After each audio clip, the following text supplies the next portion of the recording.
கர்த்தருடைய நாமத்திற்கு மகிமை உண்டாகட்டும். தொடர்ச்சியாக 3 நாட்கள் சிறு பிள்ளைகள், தொடர்ச்சியாக 3 நாட்களாக நாம் ஆவியை ஆராய்தல் என்கிறதான தலைப்பிலே மனிதனுடைய ஆவியை குறித்து நாம் பார்த்து கொண்டிருக்கிறோம். இந்த நாளிலே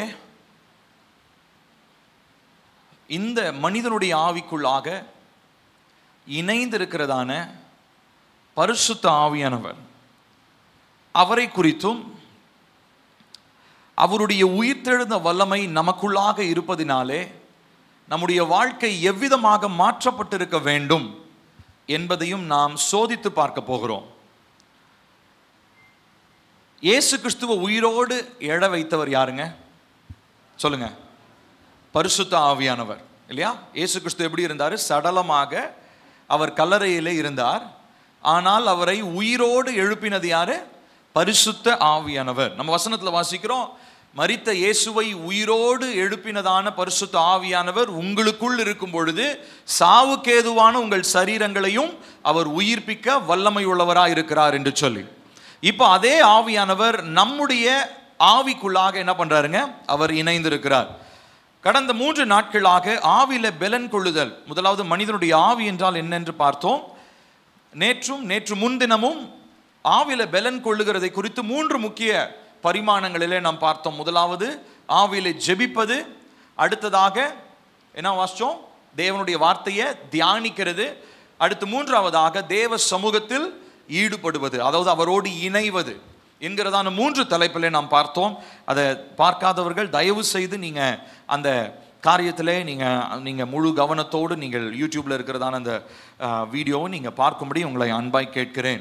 இந்த உள்ளான மனிதனிலே நாம் வளரவில்லை என்று சொன்னால் மற்றபடி ஞாயிற்றுக்கிழமை நம்ம செய்கிறது எல்லாமே என்னவாதான் இருக்கும் தெரியுமா? சடங்காக இருக்கும்.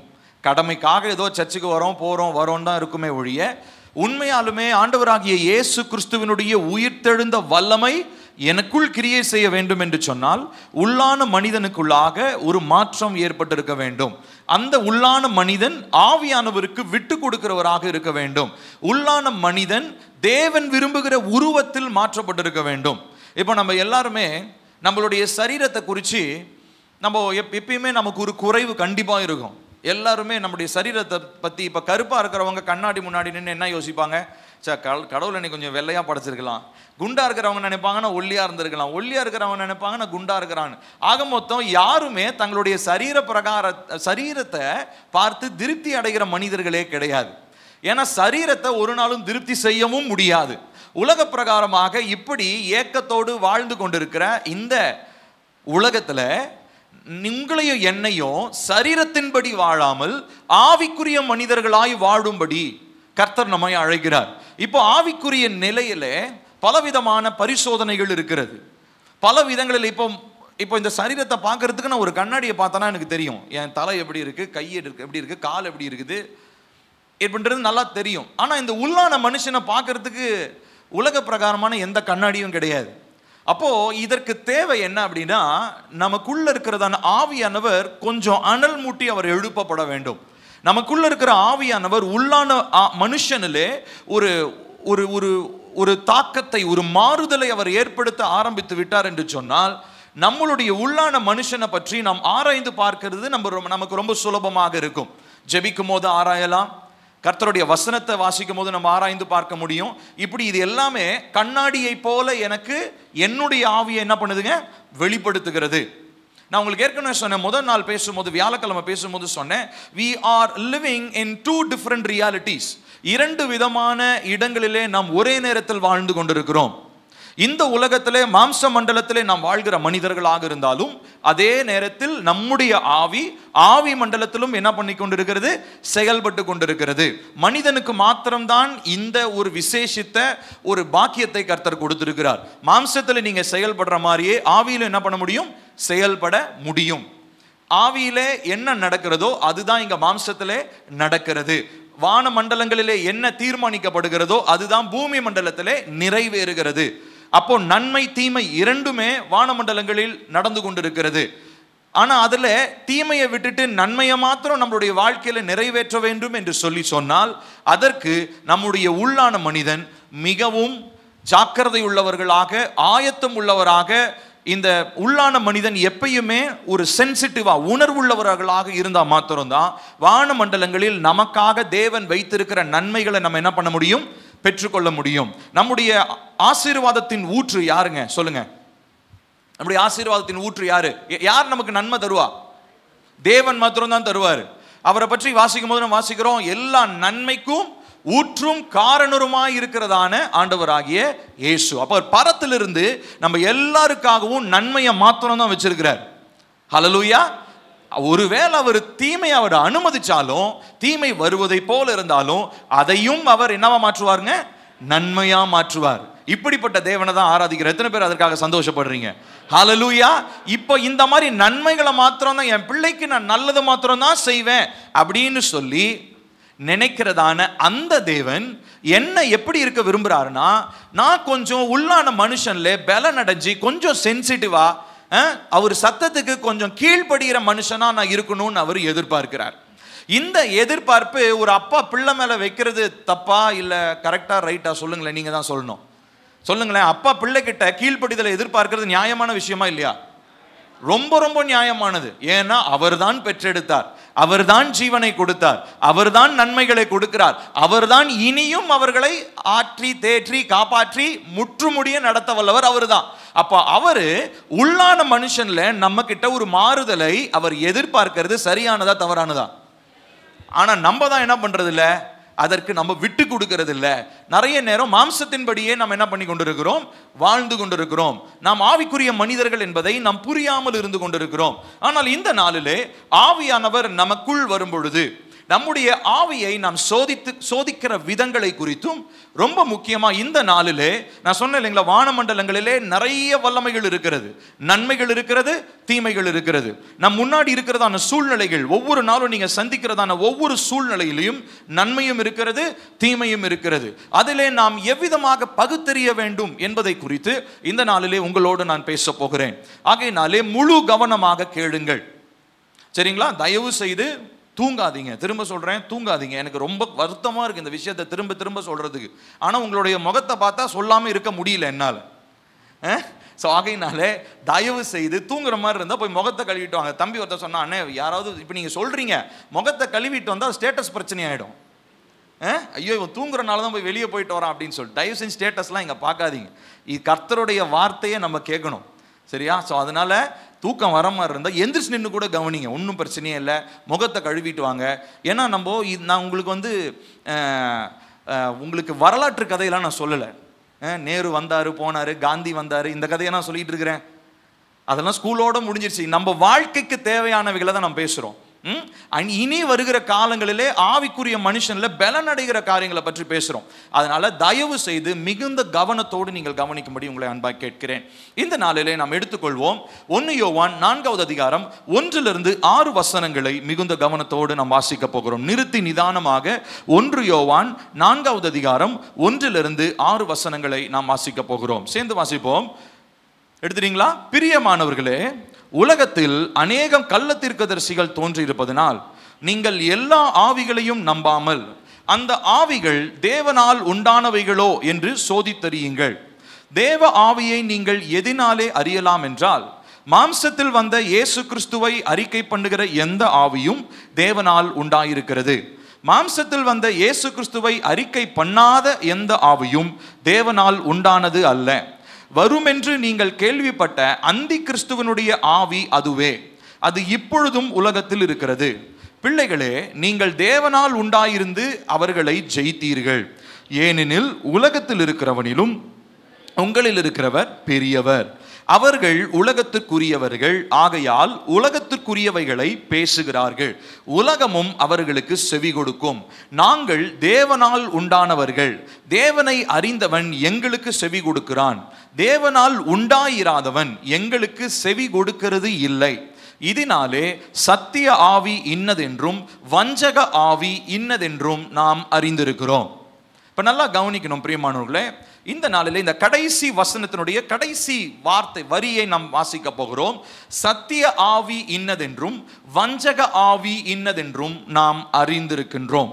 இப்போ இதுதான் நம்மளுடைய உள்ளான மனுஷன்ல நாம் பலன் அடையும் பொழுது நமக்கு நடக்கிறதான ஒரு பெரிய மாற்றம், நமக்குள் ஏற்படுகிற ஒரு பெரிய ஒரு ஒரு ஒரு வித்தியாசம் என்னன்னு சொல்லி பார்த்தீங்கன்னா, நமக்குள்ள இருக்கக்கூடிய ஆவியை ஃபர்ஸ்ட் நம்ம ஆவியவே நம்ம சோதித்து பார்க்கணும். அதுக்கப்புறம் நம்மளை சுற்றி இருக்கிறதான ஆவிகளை நம்ம என்ன பண்ணணுமா, வஞ்சக ஆவி எது, சத்திய ஆவி எது என்று சொல்லி பகுத்தறிகிறதான ஒரு திறனை நாம் பெற்றுக்கொள்ள வேண்டும். தேவ பிள்ளைகள் ஒரு 20-30 வருஷத்துக்கு முன்னாடி இந்த மாதிரி போதனைகள் ஒருவேளை இருந்திருக்கலாம். ஆனால் விசுவாசிகள், புதிதாய் ரட்சிக்கப்பட்டவர்கள், என்னையும் சேர்த்து தான் சொல்கிறேன், ஒரு 30 வருஷத்துக்கு முன்னாடி நம்ம எல்லாருமே நன்மை தீமை என்கிறதான, அதாவது நல்லது தீமை, வஞ்சக ஆவி சத்திய ஆவி, இதை பகுத்தறிவதற்கு நம்ம ஒரு ஊழியக்காரராக சார்ந்து கொண்டிருந்தோம். கரெக்டுங்களா? நம்ம எல்லா காரியத்துக்கும் யார்கிட்ட ஃபோன் பண்ணி கேட்போம்? பாஸ்டர் கிட்ட ஃபோன் பண்ணி கேட்போம். பாஸ்டர், நான் அதை செய்யட்டுமா வேணாமா? பாஸ்டர், இந்த மனுஷனை போய் பார்க்கட்டுமா வேணாமா? இப்போ பாஸ்டர் கிட்ட நீங்க கேட்கறது தப்பு இல்லை. ஆனா எல்லா காரியத்திலையுமே பாஸ்டர் உங்களுக்கு அறிவுரை கொடுத்துட்டே இருக்க முடியாது. குழந்தைகளுக்கு அறிவுரை கொடுக்கலாம், ஆனா கொஞ்சம் நம்ம வளரணும் இல்லைங்களா? ஆவிக்குரிய வாழ்க்கையில நமக்கு வளர்ச்சி தேவை. முதிர்ந்தவர்களாய் மெச்சூர் பீப்புளா நம்ம மாற வேண்டும். அதற்கு நமக்கு தேவை என்ன அப்படின்னா, பாஸ்டருக்கு அதே பேசுகிற அதே ஆவியானவர் உங்களுக்குள்ளேயும் நமக்குள்ளேயும் பேச அவர் விருப்பத்தோட ஆயத்தத்தோட தான் இருக்கிறாரு. ஆனா நம்ம என்ன பண்றது இல்லைன்னா, அதற்கான நேரத்தையும் காலத்தையும் நம்ம செலவழிக்கிறது இல்லை. அதற்கான முயற்சிகளையும் அதற்கான திறனையும் நாம் வளர்த்துக் கொள்வது இல்லை. நம்ம ரொம்ப சோர்ந்து போன மனிதர்களாக நாம் இருப்பதினாலே திரும்ப செல்ஃப் டிபெண்டன்சின்றது, அதாவது ஹோலி ஸ்பிரிட் டிபெண்டன்சின்றது மாறி பாஸ்டர் டிபெண்டன்சி ஆயிடுச்சு. ஆவியானவரை சார்ந்து கொள்ளுகிற நிலை மாறி யாரை தான் சார்ந்து கொண்டிருக்கிறோம்? போதகரை சார்ந்து கொண்டிருக்கிறோம். ஏன் தெரியுங்களா? இந்த பிரச்சனை எங்க இருந்து வந்தது அப்படின்னு சொன்னீங்கன்னா, இது ஆதாம் ஏவாள் காலத்துல இருந்தே வந்துருச்சு. என்ன அப்படின்னா, இது பேர் பிளேம் ஷிஃப்டிங்னு சொல்லுவாங்க. குறையை தான் ஏற்றுக்கொள்ள மாட்டார்கள், வேறொருவரை கை காமிச்சு விடுவாங்க. பிரச்சனை ஏதாவது வந்தா, அந்த பாஸ்டர் சொன்னாரு அதனால தான் செஞ்சேன், நான் பாஸ்டர் கிட்ட ஜோம் பண்ணிட்டு செஞ்சேன், ஆனாலும் இப்படி ஆயிப்போச்சு, அப்போ நம்ம ஃப்ரீ ஆயிடலாம், பாஸ்டர் என்ன பண்ணிடலாம், விரல் காட்டி சொல்லிடலாம். இப்படி நிறைய பேர் குழந்தைகளாகவே, அது குழந்தைத்தனம். ஆனா நம்மளுடைய சபையில நம்ம அப்படி இருக்கக்கூடாது. வேற யார் எங்க வேணா எப்படி இருந்துட்டு போட்டோம், நம்ம சபையில நம் ஒவ்வொருத்தரும் தேறின மனிதர்களாய் தனிப்பட்ட விதத்திலே தேவனோடு இணைந்திருக்கிறவர்களும், ஐக்கியத்திலே ஆவியானவராலே கட்டப்பட்டவர்களும், தேவனுக்கான மகிமையான ஒரு சபையாக, எழுப்புதலை வெளிப்படுத்துகிற ஒரு சபையாக கர்த்தர் நம்மை அழைத்திருக்கிறார். அதுதான் நம்முடைய அழைப்பு. ஆமாதானே? இதுல ஏதாவது மாற்று கருத்து உங்களுக்கு இருக்கிறதா? இல்லை. நம்ம அதற்காக தான் அழைக்கப்பட்டிருக்கிறோம், வெறும் குழந்தைகளா இருப்பதற்காக அல்ல. அப்போ இவ்விதமான இருக்கிற சூழ்நிலையில இந்த வஞ்சக ஆவி சத்திய ஆவி என்பதை ஆராய்ந்து பார்க்கிறது ரொம்ப முக்கியம். ஸோ முதலாவது, வேற வெளியெல்லாம் இருக்கிற ஆவியை பார்க்கறதுக்கு முன்னாடி நமக்குள்ளேயே அந்த வஞ்சக ஆவி இருக்குதான்றதை நம்ம என்ன பண்ணணும்? சோதித்து பார்க்கணும். ஏன்னா நம்ம சரியில்லாம, ஏசப்பா கூட சொல்றாரு இல்லைங்களா, உன்னுடைய சகோதரனுடைய கையில் இருக்கிறதான கண்ணில் இருக்கிற தூசியை நீ எடுக்கிறதுக்கு முன்னாடி உன் கண்ணில் இருக்கிறதான உத்திரத்தை நீ ஃபர்ஸ்ட் எடுத்து போடு. உத்திரம்னா என்னன்னா தூணு. தூசி எவ்வளவு பெருசா இருக்கும், தூண் எவ்வளவு பெருசா இருக்கும், யோசித்து பாருங்க. ஏசப்பா அந்த ஒப்புமையை சொல்றாரு. தூசி இத்திலுண்டா இருக்கும், அவன் கண்ணில் உனக்கு எடுக்கிறது ஈஸி, தூசி இத்திலுண்டு. ஆனா உன் கண்ணில் என்ன தெரியுமா இருக்கு, பெரிய தூணே உன் கண்ணில் இருக்குது, அதை உன்னால என்ன பண்ண முடியல, எடுக்க முடியலன்றாரு. ஸோ நிறைய நேரங்களிலே வெளியில இருக்கிற ஆவிகளை வஞ்சகம், இது சரியில்லை, அது சரியில்லைன்னு சொல்லி விரல் காட்டுவது நமக்கு சுலபம். ஆனால் நம்முடைய ஆவியை ஆராய்ந்து பார்த்து எனக்குள் வஞ்சக ஆவி இருக்கிறதா என்பதை சோதித்து பார்க்கிறது ரொம்ப கஷ்டம். அதை பண்ணவும் மாட்டோம். ஏன்னா நமக்குள்ள எல்லாருக்குமே பார்த்தீங்கன்னா ஒரு லெவல் ஆஃப் சுயநீதி கொஞ்சம் உட்காந்துக்கிட்டு இருக்கும், ஒரு செல்ஃப் ரைச்சஸ்னஸ் கொஞ்சம் இருக்கும். நான் ஜோம் பண்றேன், நான் பைபிள் படிக்கிறேன், அதனால கரெக்டாக தான் இருப்பேன். நான் சர்ச்சுக்கு போறேன், காணிக்க கொடுக்குறேன், அதனால கரெக்டாக தான் இருப்பேன். என் பேர் கிறிஸ்தவ பேரு, என்னுடைய இப்போ ஒருவேளை நான் சொல்லிக்கலாம், நான் ஒரு ஊழியக்காரன், நான் மேடையில் நின்று பேசுறேன், அதனால நான் கரெக்டாக தான் இருப்பேன் அப்படின்லாம் நம்ம யாருமே பேசவோ சொல்லவோ முடியாது. நம் எல்லாருமே வஞ்சக ஆவி நம்மிடத்தில் இருக்கிறதா என்பதை ஒவ்வொரு நாளும் வஞ்சகத்தன்மையை குறித்து நம்ம சோதித்து பார்க்க வேண்டியது அவசியம். இப்போ இந்த பகுதியில் நம்ம வாசிக்கிறோம். முதல் வசனத்தில் ஒரு யோவான் சொல்றாரு, அநேக ஆவிகள், நிறைய சுத்தி நிறைய ஆவிகளா இருக்குதுப்பா. முதல் வசனத்துல பாருங்க, கள்ள தீர்க்கதரிசிகள்னு சொல்றாரு. அடுத்ததான் நிறைய ஆவிகள் இருக்கிறது, தேவனால் உண்டானவைகளோ என்று சோதித்தறியுங்கள். ஸோ இந்த சோதனை ஃபர்ஸ்ட் நமக்குள்ள இருந்து ஆரம்பிக்கணும். சரிங்களா? நான் இந்த நாளிலே உங்களோடு கூட என்ன பண்ண போறேன் அப்படின்னா, ஒரு சில காரியங்களை உங்களோடு கூட நான் பகிர்ந்து கொள்ள போகிறேன். ஒரு சில காரியங்கள், ஒரு சில கேள்விகளை நான் உங்களிடத்தில் கேட்க போகிறேன். அந்த கேள்விக்கு நீங்களே பதில் சொல்ல போறீங்க. நீங்களே உங்க மனதுக்குள்ளேயே பதில நீங்க சொல்ல போறீங்க. அதன் நிமித்தமா உங்களுக்குள்ள வஞ்சக ஆவியினுடைய தடயங்கள் ஏதாவது இருக்குதான்றதை நம்ம என்ன பண்ண போறோம், நம்ம கொஞ்சம் ஆராய்ந்து பார்க்க போகிறோம். சரி, இப்போ இந்த இடத்துல நம்ம வாசிச்சோம் இந்த 2 விதமான ஆவிகள். ஆனா இதை பார்க்கும் பொழுது இந்த கடைசி வசனத்தை, அந்த 6வது வசனத்தை காமிங்கப்பா. 6வது வசனத்துல பாருங்க, அது என்னன்னு சொல்லுதுன்னா வஞ்சக ஆவி. வஞ்சகம்னா என்ன அர்த்தங்க? வஞ்சகம்னா என்னதுங்க? என்னங்க சொல்லுங்க, வஞ்சகம்னா என்னது? போலியா, போலித்தனம், அதாவது ஏமாற்றுதல், டிசப்ஷன். ஏதோ வேற ஒரு வேஷத்தை போல போட்டு வேற ஒரு வேஷம் மாதிரி தரித்து கொண்டு இருப்பது, அதுதான் வஞ்சகம் என்று சொல்லுகிறோம். பாருங்க, பிசாசை பற்றி ஒரு வார்த்தையை அப்போஸ்தலனாகிய பவுல் கொரிந்தியர்ல சொல்றாரு. 2 கொரிந்தியர் 11வது அதிகாரம் 14வது வசனம். 2 கொரிந்தியர் 11:14 வாசிப்போமா? அது ஆச்சரியம் அல்ல, சாத்தானும் ஒளியின் தூதனுடைய வேஷத்தை தரித்து கொள்வானே. 2 கொரிந்தியர் 11:14. இப்போ இங்க பவுல் சொல்றாரு, பிசாசும் என்ன பண்ண முடியும்னா, தூதனை போல, தூதன் கிடையாது, தூதனை, அவன் விழுந்து போனவன், ஆனா தேவனுடைய தூதனை போல அவனால என்ன பண்ண முடியுமா, வேஷத்தை தரித்து கொள்ள முடியும். சோ இப்ப இந்த நாட்கள்ல நல்லா கவனிக்கணும் பிரியமானவர்களே, நமக்கு இருக்கிற பெரிய சவால் என்ன தெரியுங்களா? நன்மைக்கும் தீமைக்கும் வேறுபாடு பார்க்கறது கூட கொஞ்சம் ஈஸியா கண்டுபிடிச்சிடலாம். ஓ, இது நன்மை, இது தீமைன்னு. ஆனா இன்னைக்கு தேவ பிள்ளைகளுக்கு இருக்கக்கூடிய பெரிய சவால் என்ன தெரியுங்களா? நன்மைக்கும் நன்மையை போல இருக்கிறதற்கும் வித்தியாசம் கண்டுபிடிக்கிறது தான் கஷ்டம். நான் திரும்ப சொல்றேன், நல்லா கவனிங்க. நன்மைக்கும் தீமைக்கும் வித்தியாசம் கண்டுபிடிக்கிறது சுலபம். ஆனால் நன்மைக்கும் நன்மை போல வேடமிட்டு இருக்கிற ஒன்றுக்கும் வித்தியாசம் கண்டுபிடிக்கிறது ரொம்ப ரொம்ப கஷ்டம். இப்போ உதாரணத்திற்கு இந்த வாட்ச், கை கடிகாரம் இருக்கு இல்லைங்களா? இதில் பார்த்தீங்கன்னா நிறைய ரொம்ப விலையேற பெற்ற வாட்சஸ்லாம் இருக்குது. சரிங்களா? நமக்கு வெறும் 50 ரூபாயிலிருந்து ஆரம்பித்து 5 லட்சம் கோடி கணக்கு வரைக்கும் கூட வாட்ச் இருக்கலாம். ஆனால் இதில் நல்லா கவனித்து பார்த்தோம்னா இந்த ஃபர்ஸ்ட் காப்பி வாட்சஸ்ன்னு சொல்லுவாங்க. ஃபர்ஸ்ட் காப்பின்னா என்ன அர்த்தம்னா, அந்த ஒரு 50,000 ரூபா வாட்ச்னு வச்சுக்கோங்களேன். அந்த 50,000 ரூபா வாட்சினுடைய அதே முத்திரையை, அதே டிசைனை, அதே மாதிரி கலரில் என்ன பண்ணுவாங்கன்னா, இவங்க புதுசாக மேனுஃபேக்சர் தயாரி அது 2யும் பக்கத்தில் வச்சிங்கன்னா 2க்கும் வித்தியாசமே தெரியாது. இது 500 ரூபாவா இருக்கும், அது 50,000 ரூபாவா இருக்கும். இது 2க்குமே நம்மளால என்ன பண்ண முடியாதுன்னா வித்தியாசம் கண்டுபிடிக்க முடியாது. ரொம்ப ரொம்ப கஷ்டம். ஒருவேளை உள்ள கழட்டி பார்த்தா நம்ம பார்க்கலாம். சரி, இப்போ ஒருவேளை நீங்க அப்படியே நல்லது மாதிரி நம்பி கொஞ்சம் எடுத்து கட்டிட்டு போறீங்கன்னா ஒரு 2 மாசத்துல லைட்டா எல்லாம் கொஞ்சம் இதை மக்கார் பண்ண ஆரம்பிக்கும் இல்லையா? கொஞ்சம் சைட்லலாம் எல்லாம் தேஞ்சு போயிடும், கலர் போயிடும். அதுக்கப்புறம் பார்ப்போம், ஐயோ இது டூப்ளிகேட் ஆச்சே அப்படின்னு அப்போதான் நமக்கு தெரியும். ஆனால் இங்கே கவனிச்சு பார்த்தீங்கன்னா இவ்விதமாக தான் சத்துருவன் என்ன பண்ணுறான் அப்படின்னா, தேவ பிள்ளைகள் எப்படி திரும்ப வஞ்சிக்கிறான்? நன்மைக்கும் தீமைக்கும் அல்ல, நன்மைக்கும் நன்மையை போல இருக்கிறதான வேறொன்றுக்கும் உங்களை ஒப்பிட வச்சு நன்மையை போல இருக்கிற தீமையை உங்கள் வாழ்க்கைக்குள்ள சத்துருவானவன் கொண்டு வருகிறான். அது எப்படி? அவனுடைய வஞ்சகத்தினாலே. அதனால தான் முதல்ல இங்கே வாசிச்சிடுறோம், அவனுடைய நேச்சர், அவனுடைய சுபாவம் என்னதுங்க? அவன் வஞ்சிக்கிறவன், அவன் ஏமாற்றுகிறவன். சரிங்களா? அதனால இந்த காரியத்தை குறித்து நம்ம ரொம்ப ரொம்ப ஜாக்கிரதையாக நாம் இருக்க வேண்டியது அவசியமாக இருக்கிறது. இப்போ நம்ம புரிந்து கொள்ள வேண்டிய இன்னொரு முக்கியமான காரியம், அப்போஸ்தலனாகிய யோவான் இந்த குறிப்பிட்ட பகுதியை 1 யோவான் 4வது அதிகாரத்தில் அவர் இந்த வசனத்தை அவர் சொல்லும் போது இதனுடைய சூழலை கொஞ்சம் நம்ம புரிந்து கொள்ள வேண்டும். இங்க என்னன்னு சொல்லி பார்த்தீங்கன்னா, அவர் இந்த நிருபத்தை எழுதின டைம்ல நிறைய கள்ள தீர்க்கதரிசிகள் எழும்பி இருந்தாங்க. அதனாலதான் முதல் வார்த்தை 1 யோவான் 4 திரும்ப போடுங்கப்பா, முதல் வசனம். அதுல பார்க்கும்போது அநேக கள்ள தீர்க்கதரிசிகள் எழும்பி இருப்பதினாலே நீங்க எல்லா ஆவிகளையும் நம்பாமல் சோதித்து பாருங்கன்னு சொல்றாரு. அதுக்கப்புறமா கீழே இயேசு கிறிஸ்துவை நாவினாலே அறிக்கை பண்றவனை ஏத்துக்கலாம், இயேசு கிறிஸ்துவை நாவினால அறிக்கை பண்ணாதவங்களை கள்ள தீர்க்கதரிசின்னு சொல்லி நீங்க சொல்லிடலாம் அப்படின்னு அவர் ஒரு லைட்டா ஒரு பாயிண்ட் ஒன்று சொல்றாரு. ஆனா இன்னைக்கு இருக்கிற நிலைமையில பாத்தீங்கன்னா பித்தனாட்டம் பண்றவங்களும் இயேசு கிறிஸ்துவனுடைய நாமத்தை தான் சொல்றாங்க.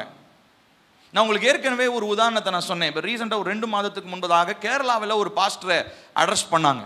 நிறைய பெண்களிடத்துல அவர் ஏமாற்றி பணத்தை பிடுங்கி இதெல்லாம் பண்ணுறாங்க. சரியா நீ என்னையா பண்ண அப்படின்னு சொல்லிட்டு ஜெயிலில் கூட்டு போய் விசாரணை பண்ணுறாங்க. கேமராலாம் வச்சு விசாரணை இதில் இருக்குது, நம்மளுடைய நியூஸ் சேனல்ஸில் இருக்குது. விசாரணை பண்ணால் அவர் இயேசுவின் நாமத்தினால ஜோம் பண்ணுறாரு, அந்நிய பாஷையில் ஜோம் பண்ணுறாரு. ஆனால் பேர் பாடியே ஜெயிலில் லாக்கப்பில் உட்காந்துட்டு ஜோம் பண்ணுறாரு. இப்போ நீங்கள் இப்போ இயேசுவின் நாமம் தானே அவர் சொல்கிறாரு, ஏன் எதுக்கு அவர் போய் ஜெயிலில் உட்காரணும், ஏன் பித்தலாட்டம் பண்ணணும், ஏன் ஏமாற்றணும்? அப்போ வெறும் இயேசுவின் நாமத்தினால சொல்கிறனால ஒருத்தனுடைய ஒரிஜினாலிட்டி இயேசு அப்படின்னு இயேசுன்றவருடைய வார்த்தையை உச்சரிப்பதுனால ஒரு ஆவி சரியான ஆவியாக இருக்கும் என்பது கிடையாது. அப்ப அதற்கு தான் பரிசுத்த ஆவியானவர் என்ன பண்றாருன்னா, நம்முடைய ஆவியோடு இணைந்து ஒரு சில செக் பாயிண்ட்ஸ் கொடுக்கிறார், ஒரு சில விஷயங்களை சோதித்து பார்க்க சொல்றார். உன்னுடைய ஆவியை செக் பண்ணு, ஒவ்வொரு நாளும் செக் பண்ணு, நீ கேட்கிற வசனத்தை செக் பண்ணு, உன்கிட்ட பேசுற பிரசங்கியாருடைய ஆவியை செக் பண்ணு. இப்ப மேடையில் நின்று நான் பேசுறேன் அப்படின்னா என்னுடைய ஆவியை நீங்க சோதித்து பார்க்கணும். பில்லி எப்படிப்பட்ட ஆவியோடு பேசுகிறார், போதகர் எப்படிப்பட்ட ஆவியோடு பேசுகிறார், மேடையில் இங்க பேசுகிறதான நம்முடைய ஊழியக்காரர்கள் எப்படிப்பட்ட ஆவியோடு பேசுகிறார்கள், இதை நாம் ஆராய்ந்து பார்க்கணும். நம்ம ஜெபிக்கணும், தேவ சமூகத்தில் கேட்கணும். ஆனா நம்ம என்ன பண்றோம் தெரியுமா, ஜாலியா உட்காந்து இங்க வந்து இவங்க பேசுறதை மட்டும் கேட்டுட்டு போயிடுறோம். அதை கடைபிடிக்கிறதுலாம் ரெண்டாவது, கேட்கறதுலையும் பாதி நேரம் தூங்கிடுறோம். ஸோ அதனால எது மண்டைக்குள்ள போகுதுன்னே நமக்கு தெரிய மாட்டேனுது. இப்போ பாருங்க பிரியமானவர்களே, இவ்விதமாய் நாம் இருக்கும் பொழுது நாம் இந்த நாட்களிலே கனியற்றவர்களாக இருப்போம். நம்ம கேள்வி கேட்டுக்கிட்டே இருக்கு, ஏன் ஏசப்பா எனக்கு எந்த பதிலும் வரல, ஏன் எனக்கு எந்த மாற்றமும் வரலன்னு நம்ம கேள்வி கேட்டுக்கிட்டே தான் இருப்போம். இன்னும் உங்கள் வாழ்க்கையில் மாற்றம் வராததற்கு காரணம் என்ன? இன்னும் குழந்தைகளாகவே நாம் இருந்து கொண்டிருப்பதனாலே தேவன் கொடுக்கிறதான நன்மைகளை நம்மளால் பார்க்க முடியல, நம்மளால் அனுபவிக்க முடியல. அப்போ நாம் தேறினவர்களாய் மாற வேண்டும் என்று சொன்னால் ஆவிகளை முதலாவது நம்ம ஆவியை ஆராய்ந்து பார்க்கணும். வெளியில் இருக்கிறதான எல்லா ஆவிகளையும் நாம் ஆராய்ந்து பார்க்க வேண்டியது மிகவும் அவசியமாக இருக்கிறது. இதனாலே நான் உங்களோடு கூட முக்கியமான ஒரு 5 முக்கியமான காரியங்களை உங்களோடு கூட நான் பேச போகிறேன். 5 கேள்விகளை உங்களுக்கு நான் கேட்க போகிறேன். முதலாவதாக உங்களுக்கு நீங்களே கேட்க வேண்டிய முதல் கேள்வி, இல்ல ஆவியை சோதித்து பார்க்கும் போது நம்ம கேட்க வேண்டிய முதல் கேள்வி, இந்த ஆவி இல்லைன்னா என்னுடைய ஆவி எப்படிப்பட்ட கனியை வெளிப்படுத்துகிறது? What fruit does the spirit produce? எப்படிப்பட்ட கனியை இந்த ஆவி வெளிப்படுத்துகிறது? இப்போ பில்லி அப்படின்னா, இப்போ பில்லி வந்து பாட்டு பாடலாம், உங்க முன்னாடி நின்று நல்ல பிரசங்கம் பண்ணலாம், உங்களுக்கு டீச் பண்ணலாம், நல்லா மியூசிக் வாசிக்கலாம், உங்ககிட்ட சிரிச்சு நல்லா பேசலாம், நல்லா ஜெபிக்கலாம், இதெல்லாம் பண்ணலாம். ஆனா பில்லியினுடைய வாழ்க்கையில காணப்படுகிற கனியை நீங்கள் என்ன பார்க்கிறீர்கள்? தனிப்பட்ட வாழ்க்கையில பில்லிக்குள்ளிருந்து வருகிற கனிகள் என்ன? இப்போ பில்லியை வந்து வெறுமனே நீங்க தூரத்துல இருந்து, இப்போ நிறைய பேர் நம்மளுடைய ஆன்லைன் மூலமா நம்மளோடு தொடர்பு படுத்துறவங்க நிறைய பேர் இருக்கிறாங்க. ஆன்லைன் மூலமா நம்மளோடு இணைந்து நம்முடைய சர்வீஸ்ல அட்டன் பண்றவங்க, பிரேயர்ஸ் அட்டன் பண்றவங்க நிறைய பேர் இருக்கிறாங்க. ஆனால் அவங்களுக்கு பில்லியை பற்றி தெரியுமானா, அவங்களுக்கு ஆன்லைனில் நம்ம என்ன பேசுகிறோமோ அதை வச்சு தான் பில்லின்றவரை தெரியும். ஆனால் உங்கள் எல்லாருக்கும் பில்லின்றவரை நல்லா தெரியும். அதிலும் ரொம்ப பெரியவர்கள், தாய் தகப்பன் ஸ்தானத்தில் நிறைய பேர் இருக்கிறீங்க. என்னை சிறு பிராயத்திலிருந்து என்ன பண்ணியிருக்கிறீங்க, நீங்கள் பார்த்துருக்கிறீங்க. அப்போ எனக்குள்ள இருந்து வெளிப்படுகிற கனி என்னவென்பதை நீங்கள் நன்கு அறிந்திருக்கிறீர்கள். பில்லி எப்படி பேசுவார், பில்லியினுடைய செயல் என்ன, பில்லியினுடைய கிரியைகள் என்ன, எல்லாமே உங்களுக்கு நல்லா தெரியும். இப்போ இதுக்கு ஒரு வசனத்தை நம்ம வாசிக்கலாம் பாருங்க. மத்தேயு 7வது அதிகாரம் 15 to 16 வசனங்கள். மத்தேயு 7 15 to 16.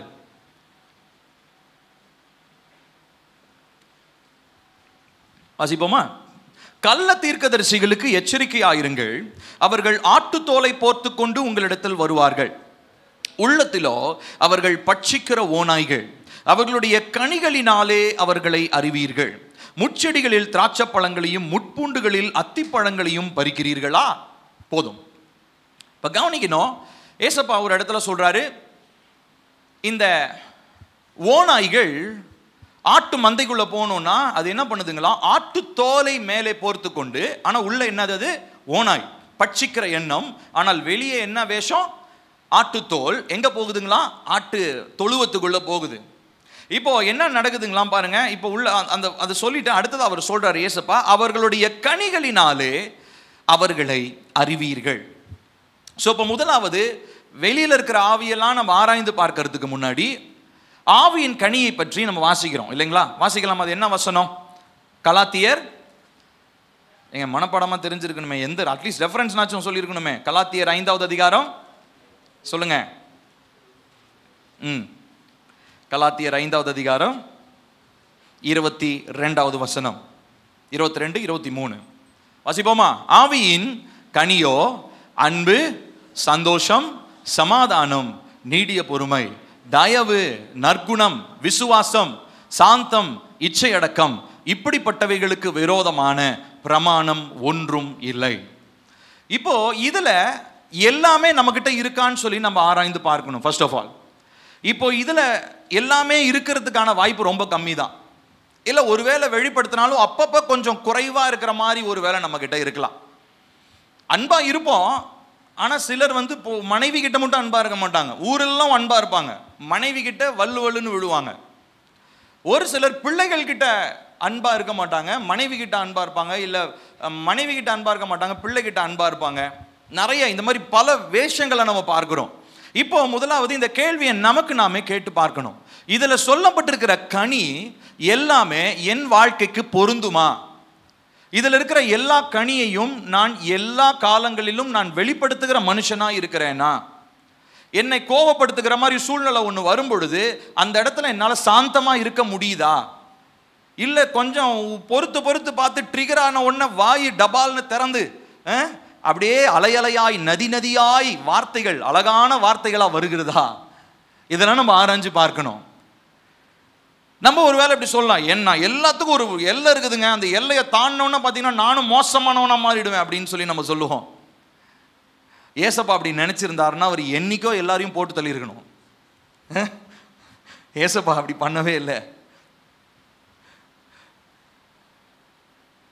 பில்லி கிரஹாம் என்கிறதான ஒரு மறைந்த ஊழியக்காரர், அவர் குட் ஃப்ரைடே அன்னைக்கு தந்த ஒரு மெசேஜில் அவர் சொன்ன ஒரு அற்புதமான ஒரு வார்த்தை.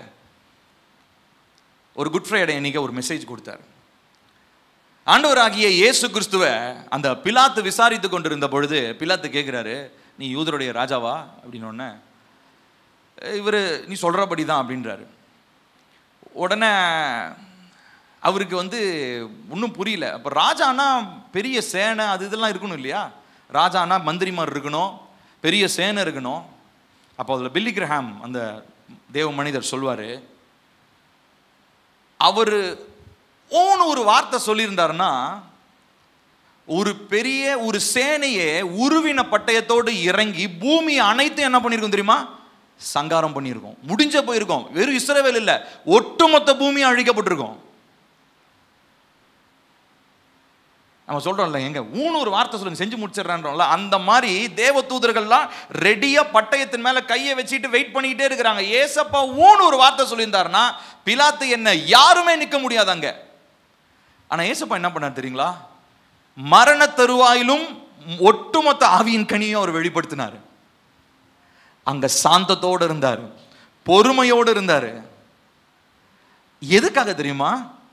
அவர் பிதாவுனுடைய சித்தத்தை என்ன பண்ணணும்? அவரு நிறைவேற்றணும், சிலுவையில மரிக்கணும், ரத்தத்தை சிந்தணும், உங்களை என்னையும் விலை கொடுத்து மீட்கணும். இந்த ஒரே ஒரு காரியம் ஒரு சிந்தையில் இருந்ததுனால எந்த சூழ்நிலையிலும் அவருடைய பிரதானமான ஒரே நோக்கம், நான் ஆவியின் கனியை நான் வெளிப்படுத்துவேன், அவ்வளவுதான். ஹல்லேலூயா. இப்ப ஆவியின் கனியை வெளிப்படுத்துகிற மனுஷங்களுக்கு இருக்க வேண்டிய ஒரே மனநிலை என்ன தெரியுமா? தேவனுடைய சித்தத்தை நான் செய்வேன், தேவ மகிமைக்காக நான் வாழுவேன். இந்த எண்ணம் இருந்தா மாத்திரம்தான் ஆவியின் கனியை பத்தி பேச்சே உங்களுக்கு பிடிக்கும். மற்றபடி ஆவியின் கனியை பத்தி பேசினா உங்களுக்கு பிடிக்கவே பிடிக்காது. என்ன உங்களுக்கு வேற வேலையே இல்லை, சும்மா எப்போ பார்த்தாலும் ஆவியின் கனிட்டு இருக்கிறானுங்க அப்படின்னா அப்ப லிட்டரலா உங்களுக்கு தேவ சித்தத்தை செய்யறதுக்கு வாஞ்சையும் விருப்பமும் இல்லைன்னு அர்த்தம். அப்போ நம்மளுடைய ஆவியை நம்ம ஆராய்ந்து பார்க்கணும். கனிகள் உள்ளவர்களாய் நாம் இருக்கிறோமா? அதுலயே கொஞ்சம் முன்னாடி இருக்கிற வசனத்தை வாசிப்போம். 19 வசனத்துக்கு போங்கப்பா. கலாத்தியர் 5:19 பாருங்க. இதுல மாம்சத்தின் கிரியைகளை பற்றி போடப்பட்டிருக்கிறது. வாசிப்போமா?